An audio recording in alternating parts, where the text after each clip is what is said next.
جب حضرت سیدنا عمر رضی اللہ تعالیٰ عنہ پر حملہ کیا گیا تو ان کے لیے دودھ لایا گیا۔ جیسے ہی آپ نے دودھ پیا تو وہ آپ کی پسلیوں کے زخم سے بہہ نکلا۔ طبیب نے ان سے کہا، اے امیر المومنین، وصیت فرما دیں، آپ زیادہ دیر زندہ نہیں رہ سکیں گے۔ تو انہوں نے اپنے بیٹے عبداللہ کو بلایا اور کہا کہ حذیفہ بن الیمان کو میرے پاس بلاؤ۔ حذیفہ بن الیمان حاضر ہو گئے۔ یہ وہ صحابی ہیں جنہیں نبی کریم صلی اللہ علیہ وآلہ وسلم نے منافقین کے ناموں کی فہرست عطا کی تھی، اور ان ناموں کے بارے میں اللہ پاک، اس کے رسول اور حذیفہ بن الیمان کے بارے میں کوئی نہیں جانتا تھا۔ حضرت عمر نے ان سے پوچھا جب کہ خون ان کی پسلیوں سے بہہ رہا تھا کہ اے حذیفہ، میں آپ کو اللہ کی قسم دے کر کہتا ہوں، کیا اللہ کے رسول نے میرا نام منافقین کے ناموں میں لیا ہے یا نہیں؟ یہ سن کر حذیفہ بن الیمان کی آنکھوں سے آنسو جاری ہو گئے اور فرمایا، یہ میرے پاس رسول اللہ صلی اللہ علیہ وآلہ وسلم کا راز ہے جو میں کسی کو نہیں بتا سکتا۔ آپ نے پھر پوچھا، خدا کے لیے مجھے اتنا بتا دیں، اللہ کے رسول نے میرا نام شامل کیا ہے یا نہیں؟ حذیفہ بن الیمان کی ہچکی بند گئی اور کہتے ہیں، اے عمر، میں صرف آپ کو بتا رہا ہوں، اگر آپ کی جگہ کوئی اور ہوتا تو میں کبھی بھی اپنی زبان نہ کھولتا، اور میں بھی صرف اتنا بتاتا ہوں کہ رسول اللہ نے اس میں آپ کا نام شامل نہیں کیا۔ حضرت عمر نے اپنے بیٹے عبداللہ سے کہا کہ دنیا میں میرے لیے ایک چیز باقی رہ گئی ہے۔ حضرت عبداللہ نے پوچھا، وہ کیا ہے ابا جان؟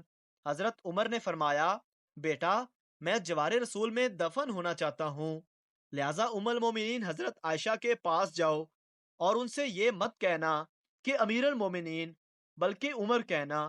کیا آپ عمر کو اپنے ساتھیوں کے قدموں میں دفن ہونے کی اجازت دیتی ہیں کیونکہ آپ اس گھر کی مالکن ہیں؟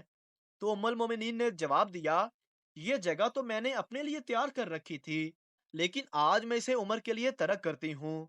عبداللہ بن عمر شادان اور فرحان واپس آئے اور عرض کی، اجازت مل گئی ہے۔ عبداللہ بن عمر نے دیکھا کہ حضرت عمر کا رخسار مٹی پر پڑا ہے تو انہوں نے آپ کا چہرہ اٹھا کر اپنی گود میں لے لیا۔ حضرت عمر نے اپنے بیٹی کی طرف دیکھا اور فرمایا، کیوں تم میرا چہرہ مٹی سے بچانا چاہتے ہو؟ عبداللہ بن عمر نے کہا، ابا جان، لیکن حضرت عمر نے بات کاٹتے ہوئے فرمایا، اپنے باپ کا چہرہ مٹی سے لگا رہنے دو، بربادی ہے عمر کے لیے اگر کل اللہ پاک نے اسے نہ بخشا۔ حضرت عمر اپنے بیٹے کو یہ وصیت فرما کر موت کی آگوش میں چلے گئے، اے میرے بیٹے، میری میت مسجد نبوی میں لے جانا اور میرا جنازہ پڑھنا، اور حذیفہ بن الیمان پر نظر رکھنا، اگر وہ میرے جنازے میں شرکت کریں تو میری میت روضہ رسول کی طرف لے جانا اور میرا جنازہ روضۃ الرسول کے دروازے پر رکھ کر دوبارہ اجازت طلب کرنا اور کہنا، اے ام المومنین، آپ کا بیٹا عمر یہ مت کہنا کہ امیر المومنین، ہو سکتا ہے میری زندگی میں مجھ سے حیا کی وجہ سے اجازت دی گئی، اگر اجازت مرحمت فرما دیں تو دفن کرنا، ورنہ مجھے مسلمانوں کے قبرستان میں دفن کر دینا۔ عبداللہ بن عمر کی نظریں حذیفہ بن الیمان پر تھی۔ وہ کہتے ہیں کہ میں حذیفہ بن الیمان کو ابا جان کی نماز جنازہ پر دیکھ کر بہت خوش ہوا۔ ہم جنازہ لے کر روضہ رسول کی طرف چلے گئے۔ دروازے پر کھڑے ہو کر میں نے کہا، اے ہماری ماں، آپ کا بیٹا عمر دروازے پر ہے، کیا آپ تدفین کی اجازت دیتی ہیں؟ ام المومنین نے جواب دیا، مرحبا یا عمر، عمر کو اپنے ساتھیوں کے ساتھ دفن ہونے پر مبارکباد ہو۔ ام المومنین نے اپنی چادر سمیٹی اور روضہ رسول سے باہر نکل آئیں۔ اللہ پاک راضی ہو حضرت عمر سے، زمین کا چپا چپا جن کے عدل کی گواہی دیتا ہے، جن کی موت سے اسلام یتیم ہو گیا، جن کو اللہ کے رسول نے زندگی میں جنت کی خوشخبری دی، پھر بھی اللہ کے سامنے حساب دہی کا اتنا خوف، ہمارا کیا بنے گا؟